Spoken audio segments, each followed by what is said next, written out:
Olá pessoal, tudo bem? Este é o estudo da obra Em Busca da Verdade, escrito por Divaldo e Joana, e eu sou Vitor Antenori Rossi.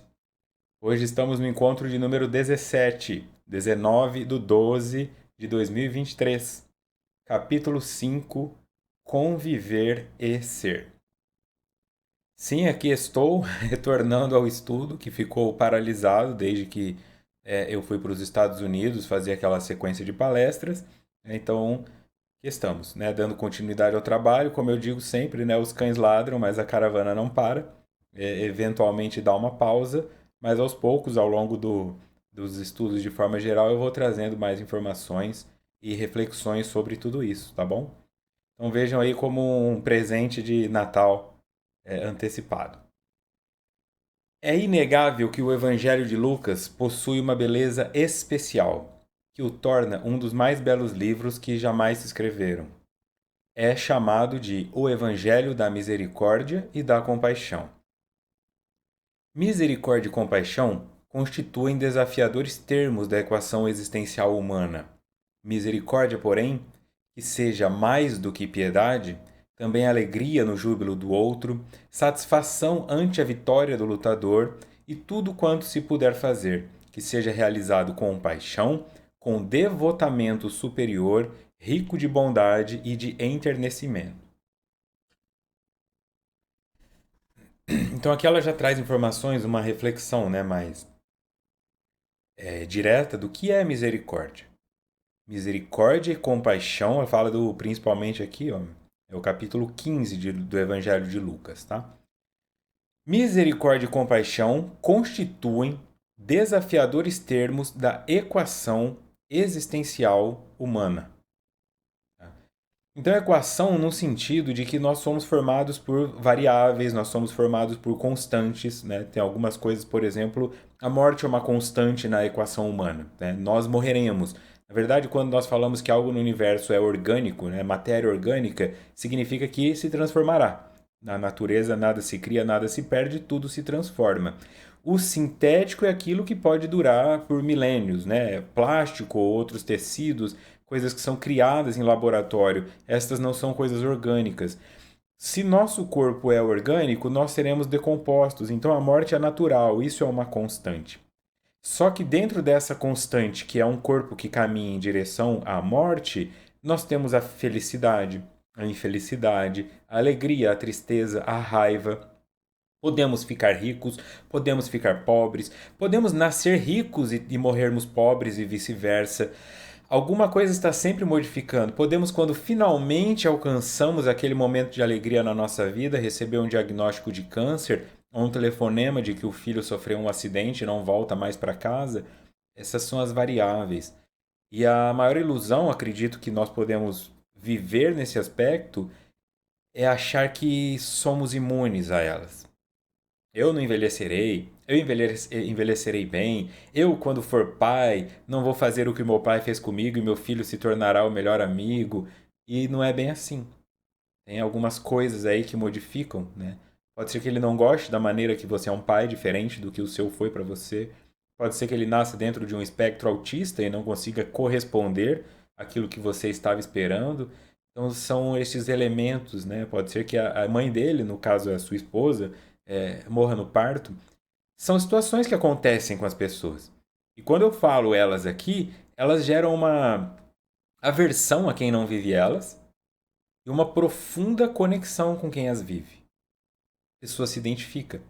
Então são poucas pessoas no todo que estão assistindo esse estudo que estão passando por isso agora. Enterraram um filho semana passada, ou que voltaram com o bebê da maternidade sem a mãe, ou que assim que o bebê nasceu o pai foi comprar cigarro e não voltou. Essas pessoas sabem o que eu estou falando. E o fato dos indivíduos que não estão se conectando a esses exemplos pensarem que estão imunes a eles é o que torna isso uma ilusão. Não é desejar, não é ter certeza que isso vai acontecer, mas é entender como uma variável. E sendo uma variável, ela pode acontecer com qualquer pessoa. Segundo Joana, misericórdia tem que ser mais do que piedade. Ai, misericórdia por esse pobre coitado, né? O golpe de misericórdia, o tiro de misericórdia. Ela entende que a misericórdia também é alegria No júbilo do outro, olha só que posicionamento importante. É muito fácil ter pena do outro, porque ele está pior que eu. Eu não vou ter pena de alguém que está melhor que eu naquilo que eu compreendo melhor. Se a minha questão é com dinheiro, o rico mais rico que eu está melhor que eu. Se a minha questão é saúde, quem não tem a doença está melhor que eu. Quando eu olho na direção de quem está melhor que eu e consigo me sentir alegre com isso, eu também estou sendo misericordioso. Então, esse é um olhar novo. É um olhar que acrescenta ao todo. E essa é a importância da despolarização. Nós somos a média. Nós somos seres medíocres. E isso, para um ego inflado, é horrível de ouvir. Eu não sou medíocre. Medíocre é o que é mediano. E sendo mediano, todos nós somos. Eu posso ser excelente em uma coisa, literalmente genial. Mas em alguma outra eu sou um fracasso completo. É inevitável. Grandes gênios que eram péssimos em lidar com pessoas. Grandes palestrantes que são horríveis para suas esposas. É um contraste, uma pessoa que é ótima cozinheira, mas não consegue pregar um botão na camiseta. É justamente esse o ponto. Eu entendendo a mediocridade como um espaço positivo, não como um espaço negativo, porque ela implica média, e a única média que não tem picos é a morte. Só quem está dentro de um túmulo não tem picos, não constrói nada. É a média definitiva, né? O flatline, como dizem, a linha reta. Quando o gráfico do cardíaco para de e só apita. Essa linha reta é a média forçada. É tirar na prova 5, 5, 5, 5, 5, 5, 5 para sempre. Só que a média do vivo é um 10 e um 0 que formam um 5. É um 7 e um 3 que formam um 5. Eu entendendo isso, eu consigo compreender que aquele momento de júbilo do outro, que aquele momento de conquista do outro pode ser positivo para mim, porque mostra para mim que existe um balanço no universo. Não é na minha garagem que aquele carro novo está estacionando, mas ele está estacionando na de alguém. Então, em algum momento, pode ser na minha. Se ele não estacionasse na de ninguém, ou se ele estivesse sempre nas mesmas pessoas, aí eu entenderia que o universo é injusto. Eu tenho que descobrir uma maneira de construir isso. Então eu fico alegre pelo júbilo do outro, eu tenho satisfação ante a vitória do lutador e tudo quanto se puder fazer. Mas isso tem que ser realizado com paixão, um devotamento superior, rico de bondade e de enternecimento. Então, um ponto central, que se vê muito assim, o que se chega em terapia, né, ou naquelas perguntas, às vezes quando eu abro as perguntas para as pessoas fazerem, o que te realiza nesse momento da sua vida? Você está apaixonado, apaixonada por alguma coisa? Ou alguém? Um sonho, um projeto, um trabalho, uma assistência social, um homem, uma mulher, uma paixão? Tem algo que te movimenta e você levanta da cama e pensa: eu quero fazer isso porque eu quero fazer isso, ou eu não vejo a hora de fazer isso de novo? Uma paixão que seja uma paixão enternecedora, não uma paixão que te brutaliza. É você gostar, por exemplo, de fazer o crossfit porque está fazendo bem para o seu corpo, mas não se lesionar porque quer fazer 2 vezes por dia. Não ficar paranoico, obcecado pela alimentação, suplementação, contando calorias de tudo, porque aí já não tem ternura no teu movimento. Isso eu estou falando de um movimento de amor próprio. Agora, se você vai em direção ao outro, aí aquele que necessita da misericórdia porque está abaixo de você, você ficar brigando com o pessoal que vai montar o pão com presunto para entregar para morador em situação de rua, não era essa a marca do presunto, esse pão é duro, por que, que você chegou atrasado, por que, que ninguém trouxe uma faca? Então isso não é paixão, isso é obrigação. Joana está trazendo este movimento. Se você puder ver uma pessoa conquistando algo novo, você vai e fala: que legal, eu queria que fosse eu. Mas eu entendo que em alguns momentos eu fui essa pessoa para alguém. Alguém me olhou porque eu fiquei com aquela vaga de emprego que ela queria. Alguém me olhou porque eu tenho mais seguidores do que ela tem. Alguém te olhou em algum momento e pode ter sentido inveja de você. Alguém te olhou em algum momento e talvez tenha ficado feliz por você. Só que se você não for capaz de fazer isso, de olhar para si agora, neste momento, e perceber suas conquistas, E se você estiver assistindo esse vídeo de um celular roubado e você está morando embaixo da ponte, você perceber que você conseguiu um lugar embaixo da melhor ponte da cidade, tem gente que vai dormir e não tem nenhuma marquise em cima, são detalhes. São as suas escolhas. Se você quis morar na rua, agradeça por conseguir o lugar mais coberto. Se você quer morar numa casa, agradeça pelo que quer que seja, por ter encontrado um pedreiro honesto. Vai olhando nas perspectivas todas. De ter uma pessoa que limpa a sua casa e não rouba nada, e que se quebra alguma coisa ela te conta. É nesse sentido. Você começa a agregar valor à sua vida. Aí você não vai ficar miserento.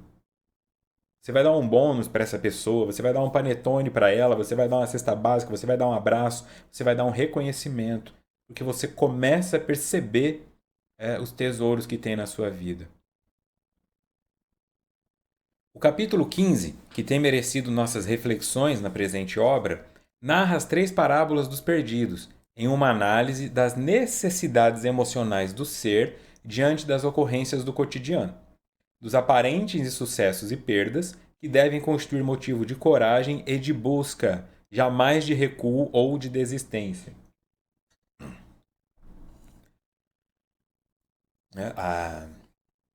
As 3 parábolas dos perdidos, né? Nós já vimos ela até na parte do filho pródigo, mas vamos lá. Necessidades emocionais do ser diante das ocorrências do cotidiano, estas são as variáveis. Dos aparentes insucessos e perdas, os resultados negativos. A matemática tem o menos, né? O menos 2, menos 3, então a tua vida em alguns momentos vai ter o menos, que devem constituir motivo de coragem e de busca, jamais de recuo ou de desistência. Por quê? Porque se eu estou falando aqui de média, e o objetivo seria uma neutralidade absoluta, vamos por dizer assim, o zero, o menos 5 precisa de um mais 5 para virar zero.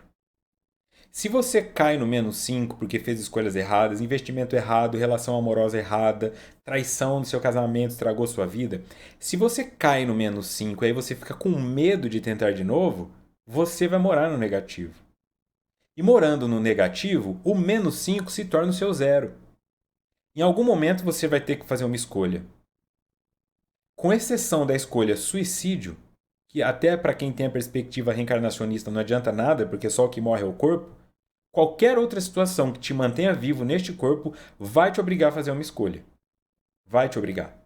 Se você não se alimentar direito, seu estômago pode ficar ruim. Se você se entupir de doce, de açúcar, porque o seu relacionamento acabou e você ficar 40 quilos acima do peso, você vai ter problemas com diabetes, com hipertensão. Em algum momento você vai parar no hospital. E aí você vai ter que fazer uma escolha.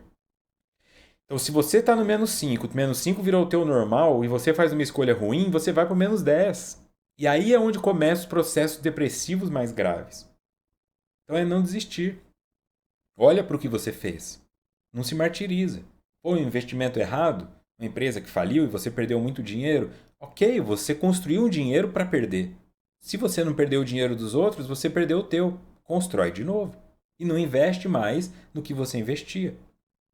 Ficou num relacionamento porque a pessoa tinha o corpo bonito e aí depois ela botou você na justiça e tirou metade do que você tinha porque ela só estava interessada no seu dinheiro. Não objetifica o outro, que ele não te objetifica. Para você, ela era um corpo. Para ela, você era um cofre. É uma troca. Você não usufruiu do corpo dela? Então agora ela vai usufruir do seu dinheiro. Isso te ensinou alguma coisa? Então, na próxima vez, você não se fecha para o amor, achando que toda mulher ou todo homem é interesseiro e golpista. Você entende que fez uma escolha baseada numa aparência e, naturalmente, tem mais chance de errar do que se tivesse feito uma escolha baseada na essência. Então, não se fecha para o amor. Mas não sai buscando qualquer pessoa na rua. Começa a se construir no enraizamento.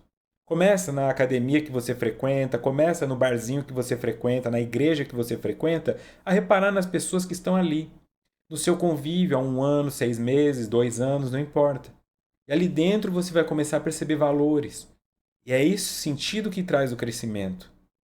Agora, se você vai e fala, eu tive um relacionamento ruim porque ela era loira, e loira é toda interesseira, vou tentar uma morena. Do mesmo jeito, você vai achar uma morena interesseira. Porque tem a morena interesseira, a loira interesseira, a negra interesseira, o homem interesseiro, todo mundo é interesseiro em algum nível. Você precisa descobrir por que você é interessante. Se a única coisa interessante em você é o seu dinheiro, Porque de resto você se assentou no dinheiro e acha que é tudo isso, eu tô ótimo, porque eu dirijo esse carro, eu só estaciono esses carros, as mulheres já olham para mim, começa a ir para os lugares a pé. São reflexões de tudo. Comece a entender qual é o seu valor. Quando você vibra isso, quando você determina que o seu valor está na sua beleza, no seu corpo, e aí você só usa roupa apertada para mostrar os músculos, para mostrar os seios, para mostrar qualquer coisa, então você está comunicando que aí é onde está a sua maior força. Quando você fica refém dessa imagem, são indivíduos atraídos por essa imagem que chegarão até você. Então é uma escolha que você faz. Não é para sair feio de casa, não é para descuidar do corpo. Eu estou falando sobre quem é você. É nesse sentido a conexão aqui. Qual é a sua paixão?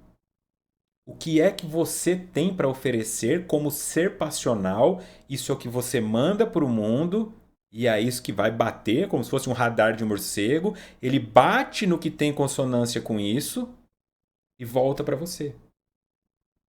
É isso que você vai vibrar. Então, aquele tipo de amor que você tem dentro é o tipo de amor que você vai encontrar fora. Porque os outros você não vai perceber. É um sentido muito claro. Isso vale para trabalho, isso vale para religião, isso vale para qualquer coisa. Caluniado de beberrão e comilão, Jesus, né? Quando os fariseus falam que Jesus só anda com quem não presta, né? Jesus só anda com os maloqueiros, drogados e as prostitutas. Então, como ele era caluniado de beberrão e comilão, porque se alimentava com os infelizes, infelizes nesse sentido, né? Rejeitados pela sociedade, jamais se justificou. Isto porque não tinha sombra, era luminoso. Entretanto, fazia-se mister legar-lhes o tesouro terapêutico da misericórdia, a fim de que entendessem que também eram esfaimados de luz e de amor, debatendo-se nos conflitos hediondos em que se refugiavam. Então, esse ditado, diga-me com quem andas e eu te direi quem és, ele só é funcional para quem é compulsivo. Compulsividade é agir inconscientemente. Se eu sou atraído inconscientemente por aquilo que eu estou emanando, então diga-me com quem andas e eu te direi quem és.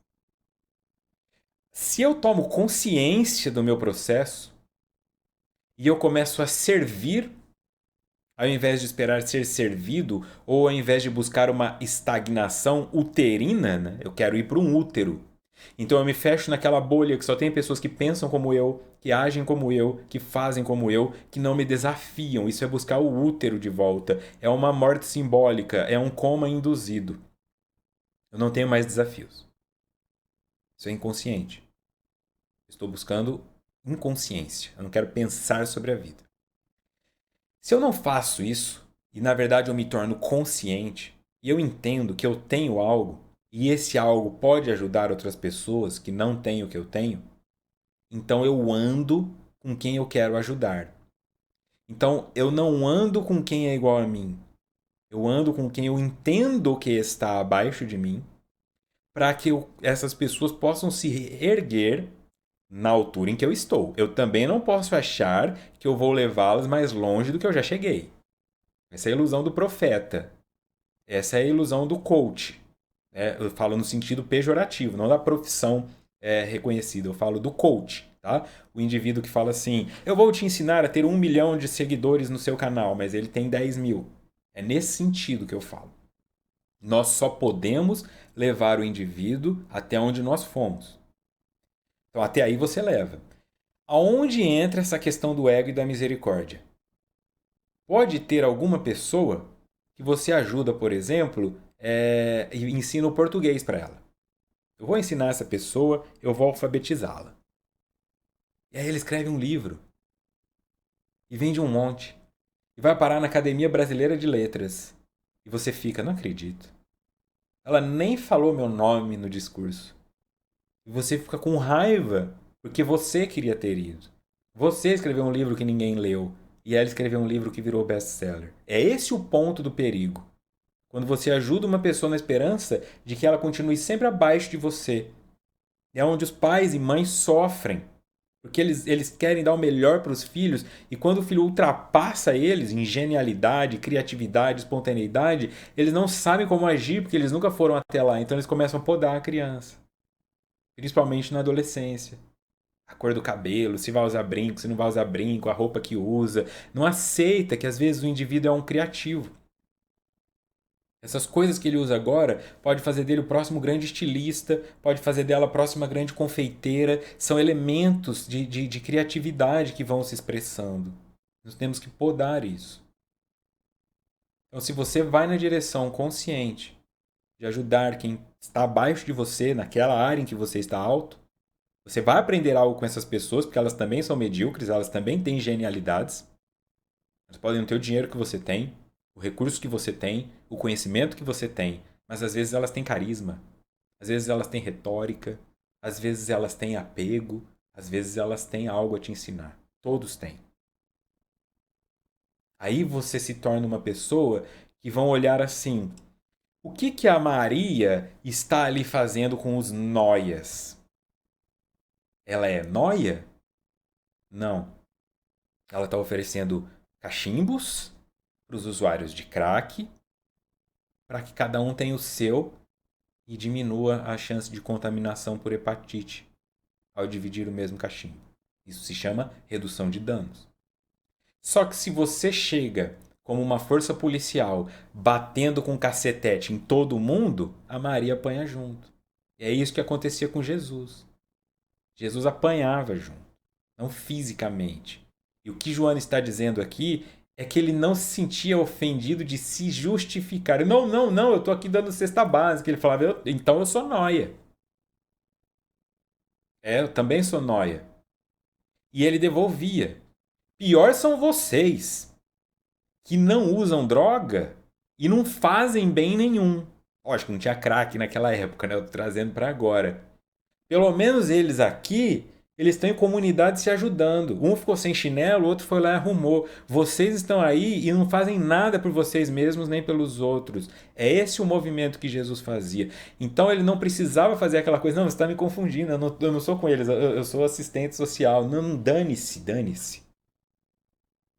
Porque aí é onde você os trai.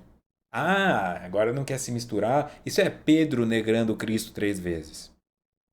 Esse é o seu papel. Então, se o porrete chegar nos moradores de rua que você está ajudando, você apanha também. Esse é o risco. Essa é a realidade de estar ali. Esse é o elemento que vai fazê-los olhar e falar assim: caramba, você apanhou junto com a gente, simbólico, tá? Não, a partir de agora, para onde você disser, nós estamos com você, porque você demonstrou lealdade. As pessoas estão abandonadas. Criança em orfanato, morador em situação de rua, eles estão abandonados, eles desacreditaram da lealdade humana, eles não confiam em mais ninguém. Eles preferem a solidão ou a companhia de um cachorro. Quando eles encontram alguém leal, como Jesus foi, eles voltam. Eles voltam. Porque embaixo daquele corpo sujo, esfarrapado, daqueles dentes pretos, tem um espírito imortal. Feridíssimo. Cheio de chagas. Esperando uma Madre Teresa para dar uma sopa para ele. Só que a maioria tá com nojo da lepra. A maioria não quer chegar perto. A maioria não quer se misturar. E é onde o abandono vai crescendo. E essa rejeição volta como as coisas que você joga no mar. Agora, no fim do ano, vão jogar um monte de coisa para Iemanjá. No dia seguinte, você entra no mar, você vai pisar em espinho, vai pisar em caco de vidro, vai pisar em corrente. Porque o mar traz tudo de volta.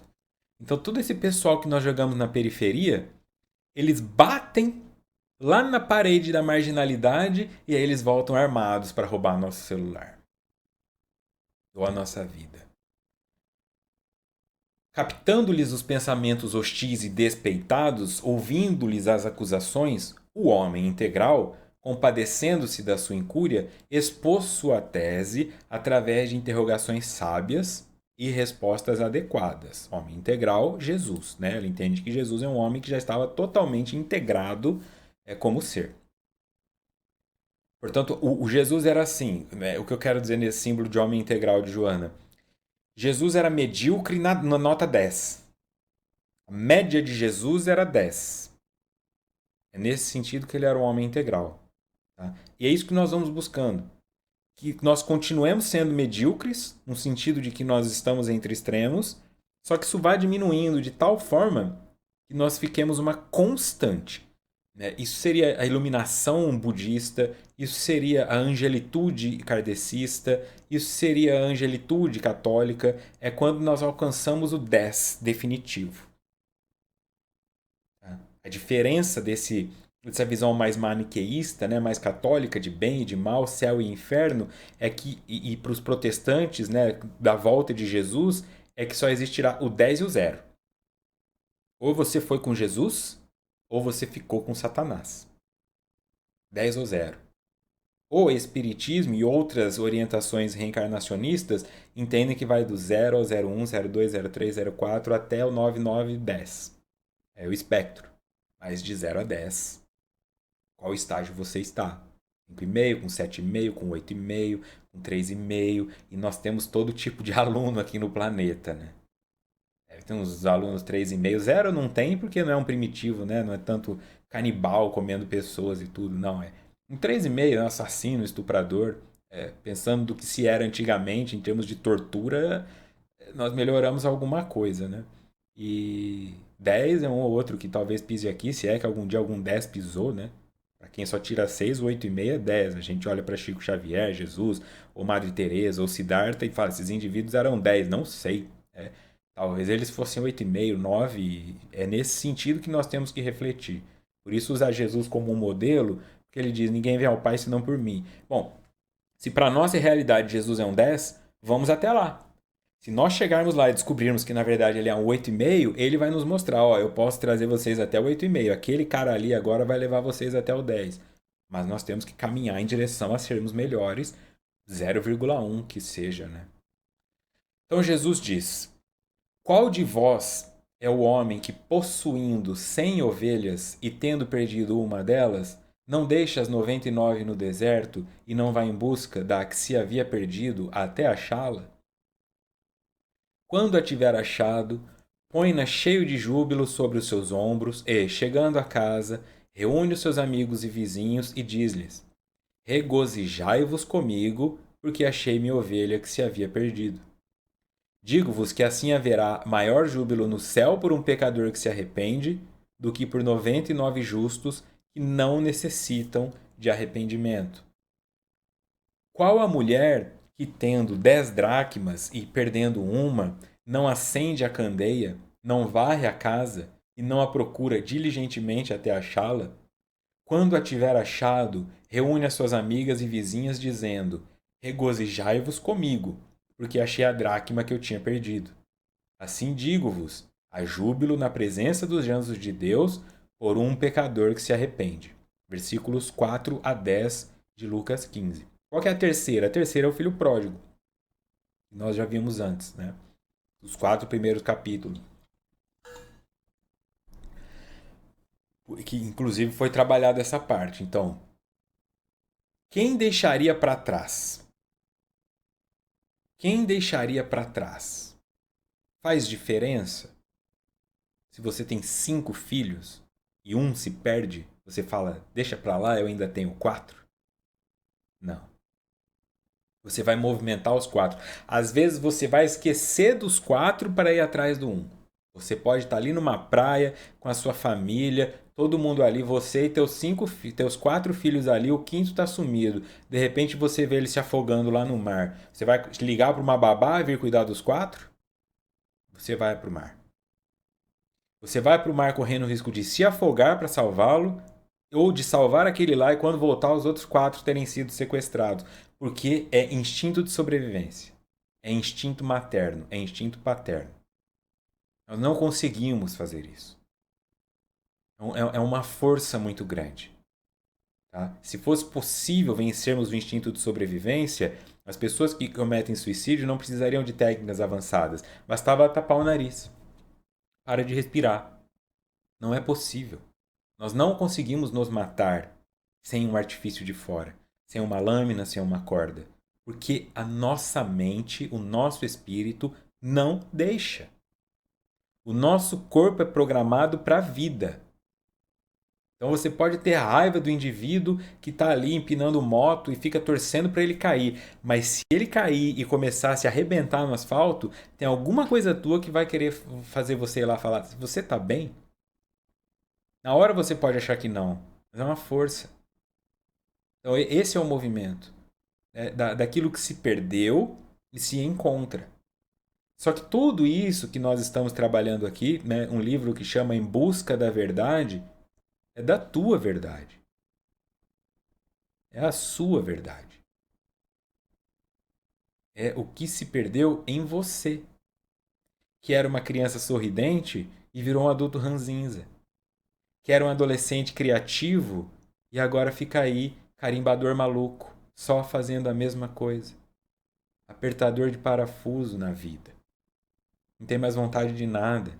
Só faz a mesma viagem, pela mesma rota, fica na mesma casa ou no mesmo hotel, na mesma praia, na mesma pizza, no mesmo tudo. Cadê você? Cadê você? Que punhal foi esse que matou isso em você? Que tacape foi esse que te adormeceu? Por que você desistiu de buscar? Buscar a experiência luminosa, buscar sentir Deus, seja numa oração, seja num batismo no Espírito Santo, se você é protestante, seja onde for. Esvaziou a sua libido, esvaziou a sua paixão. E é isso que você está buscando.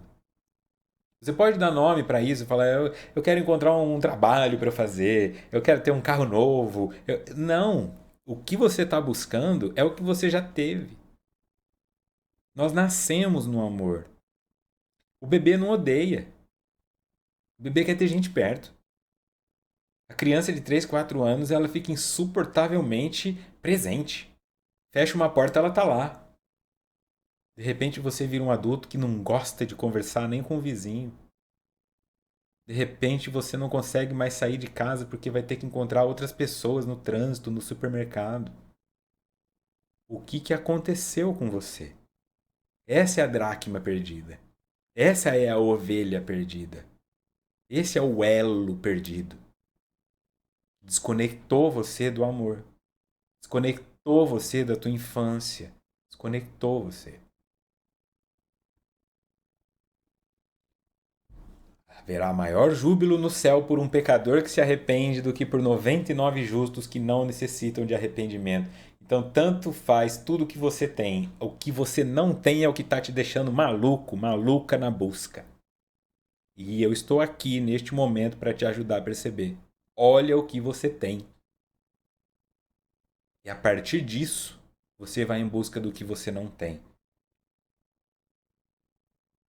Nas três narrativas, o inconsciente coletivo libera inúmeros arquétipos ocultos que se fazem presentes de maneira clara, como acompanhamos no texto quando o homem e a mulher são apresentados, respeitando o ânima e ânimos para servir de base ao estudo psicológico do ser humano que, embora a diferença de sexo, as emoções se equivalem.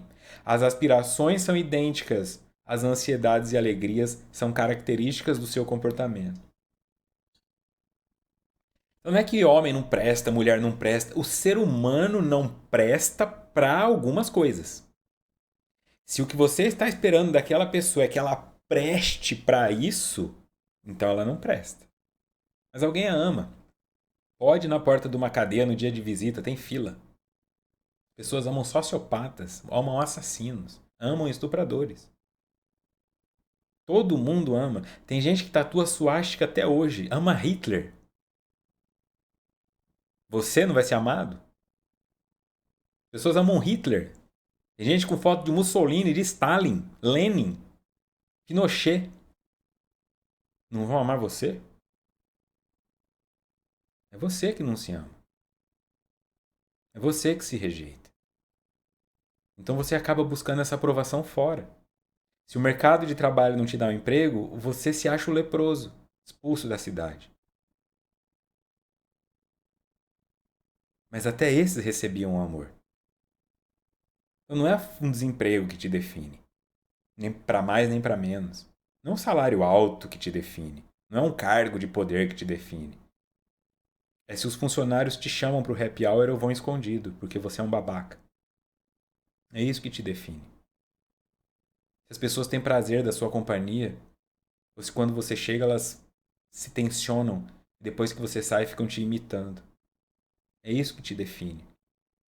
A vida em sociedade. Quando você se abre para fazer a leitura do campo e sai dessa leitura do espelho, saindo do mito de Narciso e parando de se afogar nas suas ilusões, você começa a entender isso tudo. Que tipo de líder você é? Que tipo de pai você é? Que tipo de mãe você é? Filho, vizinho, amigo? Que tipo? Você presta? Presta serviço para os outros? Presta generosidade? Presta devoção a um poder superior? Presta gratidão a tudo que te foi dado? Consegui tudo sozinho. E a professora de matemática, e a de português, e a enfermeira que te fez o curativo, e a médica. Você não fez nada sozinho. A roupa que você usa, alguém teceu. O sapato que você usa, alguém projetou. Você não faz nada sozinho. Então começa a olhar. Começa a fazer parte e prestar. Preste contas ao universo por tudo que te foi dado. Então essa separação de gênero, macho e fêmea, deixa isso pra chimpanzé, deixa isso pra gorila, deixa isso pra. Deixa isso pra gente tonta. Todos os indivíduos conduzem no inconsciente individual a sua criança ferida, magoada, que lhe dificulta a marcha de segurança na busca da paz interior, da saúde e da vitória sobre as dificuldades. Essa criança ferida é o ser humano perdido no deserto ou na casa, que necessita ser varrida a fim de retirar as camadas de ressentimentos que impedem a claridade da razão, do discernimento. Ressentimento, sentir de novo. Ressentir. Você apanhou quando tinha 4 anos de idade, você tá com 40. Por que ainda dói? Por que ainda dói? Põe essa criança no colo. Para de ficar esperando o pai e a mãe chegarem aí. Você é o pai e a mãe. Você sobreviveu a isso. Ela com 4 anos deu conta de sobreviver. Você com 40 não está dando por quê? É esse elemento, a criança ferida, o arquétipo da criança ferida é uma imagem dolorosa que foi construída na infância que não se fecha e nós ficamos revivendo isso. O menino é pai do homem. O menino é pai do homem. Isso que você está fazendo hoje é consciente ou é compulsivo? Você está fazendo isso porque analisou quem você é hoje e conjecturou que essa é a melhor decisão, ou você está comprando o que a infância sonhou? É nesse sentido.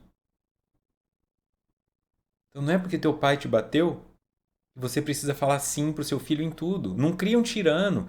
Você está criando o seu pai. Teu pai foi ruim para você porque ele não aceitava não. Tudo era dele. E você está criando um filho igual seu pai era. Você vai ser ótimo como pai porque ele vai te adorar, mas ele vai ser péssimo pro seu neto. Você precisa quebrar o ciclo. Isso é ser medíocre. É olhar para esse pai e perceber que você não precisa ser o oposto dele, porque algumas coisas dele eram funcionais. E se você ficar olhando só pela criança que apanhava, você não vai conseguir ver que ele tinha problema com álcool porque ele era dependente químico. Que ele tinha um transtorno esquizoide porque ele foi espancado quando era criança. Porque ele era fechado porque o avô dele abusou dele. Eu não sei. Mas é criança ferida cuidando de criança ferida, gerações de crianças feridas que não se encerram. Teu pai não era só teu pai. Ele era o chefe de alguém, ele era o funcionário de alguém, ele era o amigo de alguém. Ele teve desilusões, ele teve problemas, ele teve as desconexões com Deus. Isso é o olhar como um adulto. E pensar: Dane-se. Dane-se. Se eu acredito em expiação, esse é o pai que eu precisava para me ensinar algo. Só que se eu acredito em justiça, e eu não moro mais com ele, e eu cresci, então eu não preciso mais carregá-lo comigo. Eu escolho me libertar. Porque a parte que eu tinha que pagar disso, com um pai violento, com uma mãe narcisista, com um irmão abusador sexual, com um avô pedófilo, eu paguei lá. Assim que o indivíduo vai pensar. Mas acabou.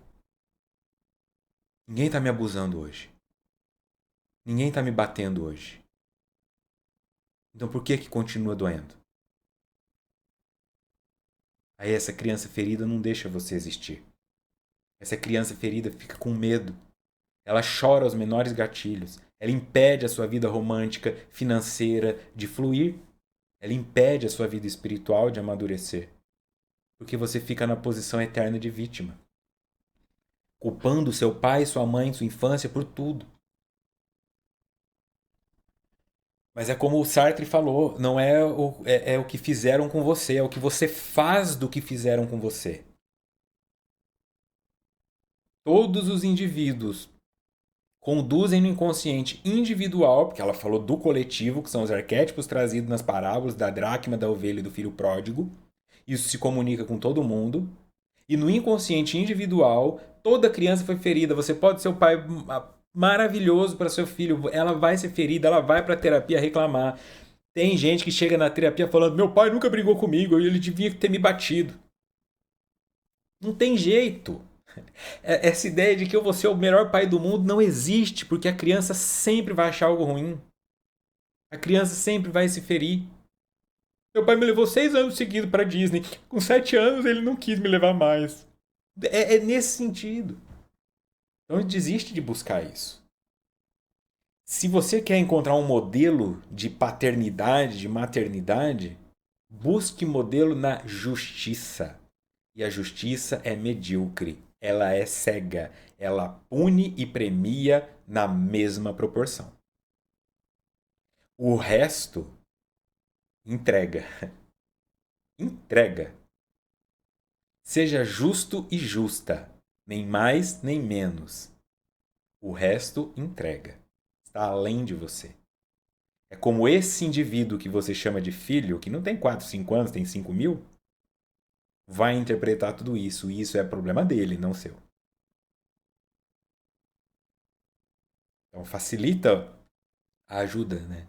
Facilita o trabalho do terapeuta dele e deixa ele só com os problemas dele. Não se responsabiliza por nada disso. Você não estará abandonando essa criança. Você estará acolhendo ela, ensinando ela o que é justiça. O que é isso que a vida é. Justa. Na média. Na média.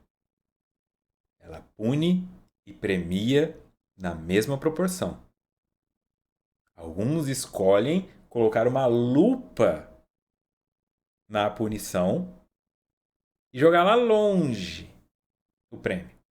Ai, tudo dá errado. Ai, nada dá certo. Ai, não sei por que eu nasci. Ai, mais um dia. Ai, o espírito de reclamação. Você pôr a lupa. Ai, tá reclamando. Ai, coitado de mim.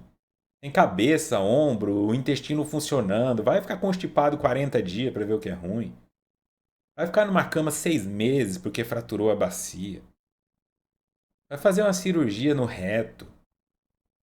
Vai ficar com uma bolsa de colostomia. Vai descobrir um câncer que não se cura depois de 2 anos. Então, tá tão ruim assim de verdade? Vai ter que reclamar pela traqueostomia. Não. Você está reclamando das más escolhas que você fez. Qualquer que seja o sentido. Enquanto tem bambu, tem flecha. Acabou o dinheiro, vai catar latinha. Bola alguma coisa, pede ingrediente emprestado para os vizinhos, faz uma leva de brownie e vai vender, se vira. Constrói alguma coisa com os recursos que você tem. Enquanto você não estiver numa cama, e ainda assim, se estiver numa cama também, né, você ainda pode construir alguma coisa com isso.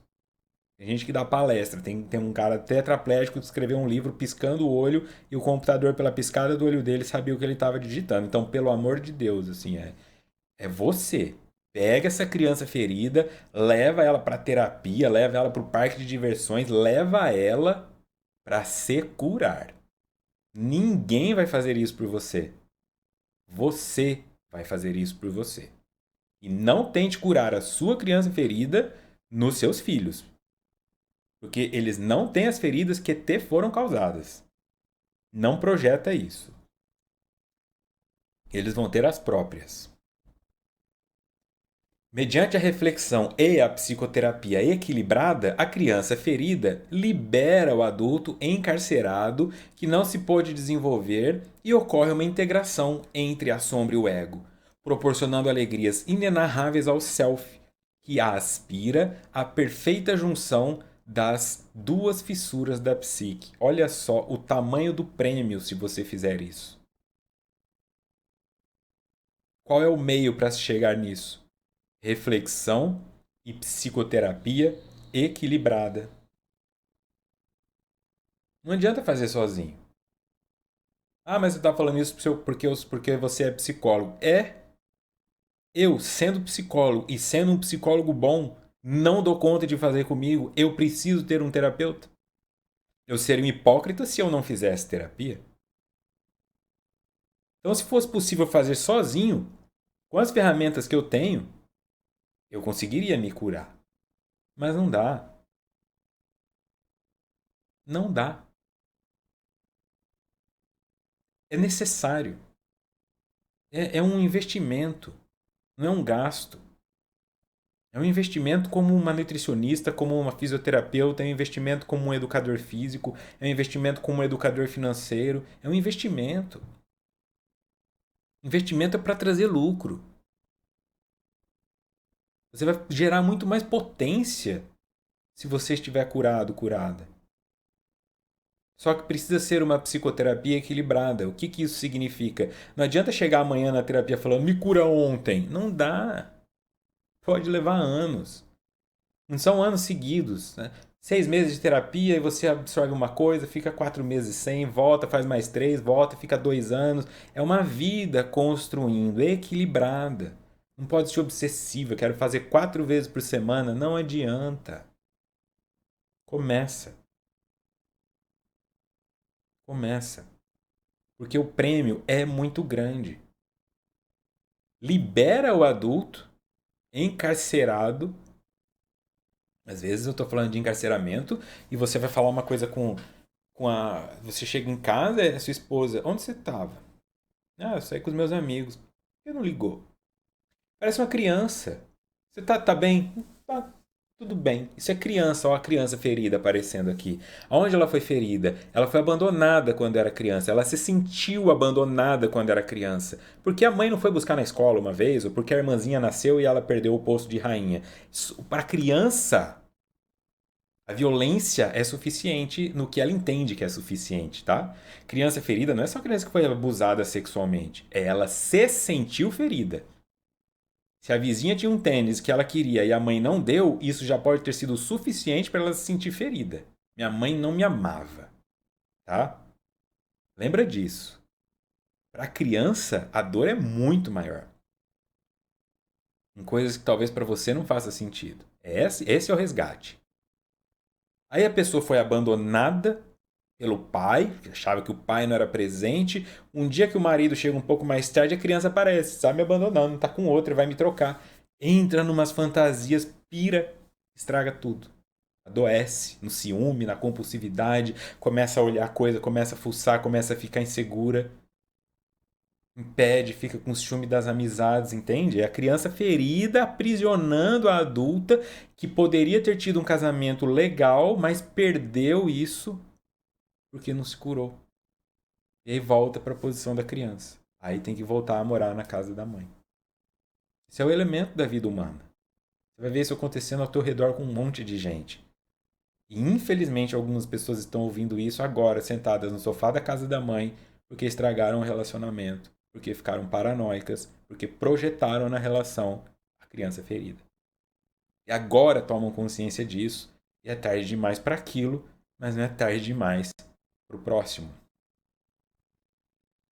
Então haverá uma integração da sombra com o ego, este conteúdo que você está projetando porque não refletiu sobre ele se torna consciente, e você terá alegrias inenarráveis no ser, que aspira à perfeita junção das duas fissuras da psique. O número de transtornados psicologicamente é muito grande, em face da preservação da criança ferida em cada um, dos complexos narcisistas e de inferioridade, do egoísmo e da presunção que impedem o indivíduo de autorrealizar-se. Sempre está observando o que não tem, o que ainda não conseguiu, deixando-se afligir pela imaginação atormentada, fora da realidade objetiva, perdendo-se. A criança olha para isso e fala: "Não, eu quero andar. Agora que eu quero andar naquele brinquedo, mas tem que ter 1,20 m, eu só tenho 1,15 m. Um dia eu vou andar naquele brinquedo. Agora eu quero ir sozinha para a escola. Agora eu quero um sutiã. Agora eu vou tirar a CNH." Entende? E o adulto ele fica nesse mesmo local, o que eu não tenho. Aí depois chega aos 30, ai, saudade de quando eu ficava assistindo TV em casa. Vai ficar com saudade. Mas quando estava lá, queria estar aí. Aí quando tiver com 50 anos, ai, que saudade dos 30, quando o meu metabolismo era mais rápido, tinha colágeno.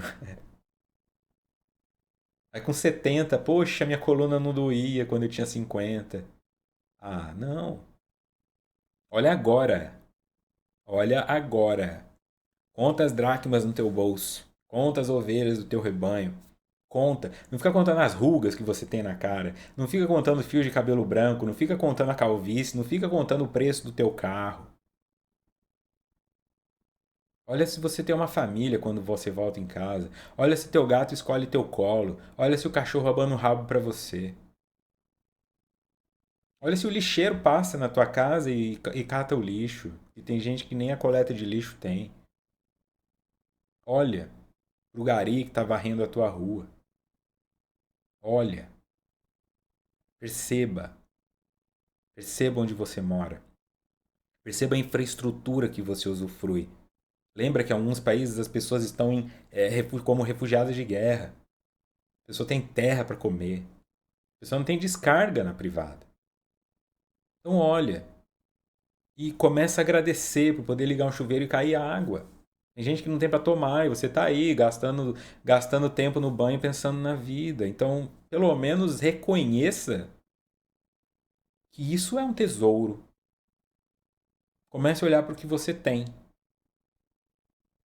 Comece a olhar. Talvez você esteja num corpo acima do peso e isso te incomoda. Abaixo do peso e isso te incomoda. Mas você tem amigos. Você é uma pessoa boa. É sempre uma esperança, entende? É sempre um movimento de como eu posso sair de onde eu estou para ir em direção a algo melhor. E não ficar pensando, pobre de mim. O encontro somente será factível quando se resolver por autopenetrar-se, por buscar identificar a raiz do drama conflitivo e encorajar-se a lutar em favor da libertação, regozijando-se com cada encontro, cada realização dignificante. Olha o tanto de gente que passou na sua vida sofrendo porque eu tive 8 namoradas e todas elas foram ruins pra mim. Cara, tem gente que nasce tão feio que não tem uma. Feio.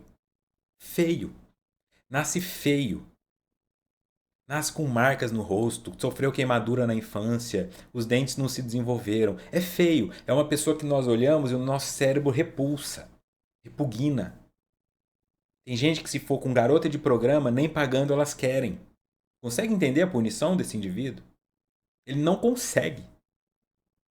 Ele tá lá, tentando. E aí você sofre porque teve 8. E era uma pessoa mais bonita que a outra, mais interessante que a outra. Só não eram compatíveis porque foram escolhas compulsivas. É nesse sentido em que você sai da criança ferida. Você começa a perceber que a dor ela existe para todos. Só que umas são piores que as outras. E é isso que vai fazer você ficar na média. Pega a maior dor que você sente hoje. Ela é 10? De 0 a 10. É 10? Considerando que não pode existir nenhuma dor maior que essa no mundo. 10 é a maior dor que se pode ter no mundo. A sua é 10? Se a sua for 10, você não está aqui assistindo esse vídeo. Disso eu tenho certeza. Então, não transformá-la em 10 é quando você cresce. Né? Então, imagina que você é uma criança no supermercado e você está olhando a segunda prateleira das compras. Você começa a crescer. Aí você vê a terceira, a quarta, a quinta. Então, aquilo que estava lá embaixo e era grande porque você era pequeno, agora fica pequeno porque você é grande. Então, isso que você chama de dor 10, eu quero morrer, eu odeio minha vida, vai falar, tô triste, tô chateado, tô frustrado. Que pena que foi assim. Você vai amortecendo, amortizando, e ela vai diminuindo. Porque a dor não cresce com você, a dor é dor. Quando você cresce, a potência dela diminui. Porque ela tem mais área para atingir, mas ela não tem como aumentar em potência. Se ela continua doendo em ressentimento, mágoa, melancolia, tristeza e raiva, é porque você não cresceu. É simples assim. E eu sei que é extremamente frustrante ouvir isso. Porque agora você se sente como aquela criança que eu vou morrer porque minha mãe não me ama. E aí, na verdade, você vê um monte de adultos no mercado. Ah, sua mãe só não quer te dar uma bolacha porque você vai engordar. Vai pra casa, vai. É frustrante. Mas levanta e vai. Ninguém liga, não. Como ela disse aqui, todo mundo tem uma criança ferida. Não se acha especial. Não se acha especial e nem se ache inferior. Quem teme o avanço e somente observa a estrada, permanece impossibilitado de conquistar espaços e alcançar o cume da montanha dos problemas desafiadores. Passo a passo, etapa a etapa, vão ficando para trás os marcos das vitórias. Pequenas umas, significativas outras, facultando a integração da própria na consciência cósmica sem a perda da sua individualidade.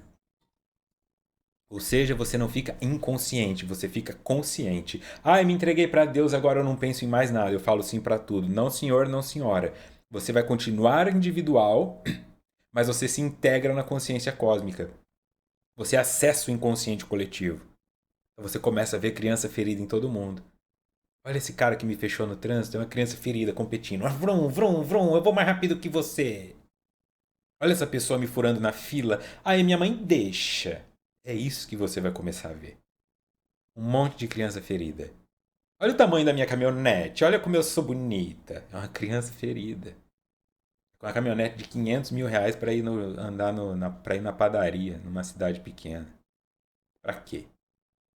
Essa é a ferida. Uma supercompensação. Quando você amplia esse nível de consciência e se integra, ok. Se todo mundo é uma criança de 4 anos ferida, deixa eu me tornar uma de 6 que está curada. Aí eu mando em todo mundo. Só que como eu estou curada, eu não vou querer abusar de ninguém. Então eu vou ajudá-las a se curarem também. É nesse sentido a misericórdia. Para você primeiro. Tenha misericórdia da sua criança ferida. Para de ficar esperando alguém te salvar. Para de achar que é um namorado, um marido, um emprego, uma esposa. Para de achar que é um artista. Para de achar. Quem acha já perdeu. Só se pode achar o que se perdeu. Encontre a sua verdade. Você vai ter que acolher essa criança, vai ter que levá-la à terapia, vai ter que levá-la ao médico, vai ter que cuidar desses dentes, vai ter que diminuir esse peso, vai ter que aumentar esse peso, não importa. Você vai ter que mudar a sua alimentação, você vai ter que fazer higiene mental, higiene do sono, você. Por amor próprio, não por obrigação.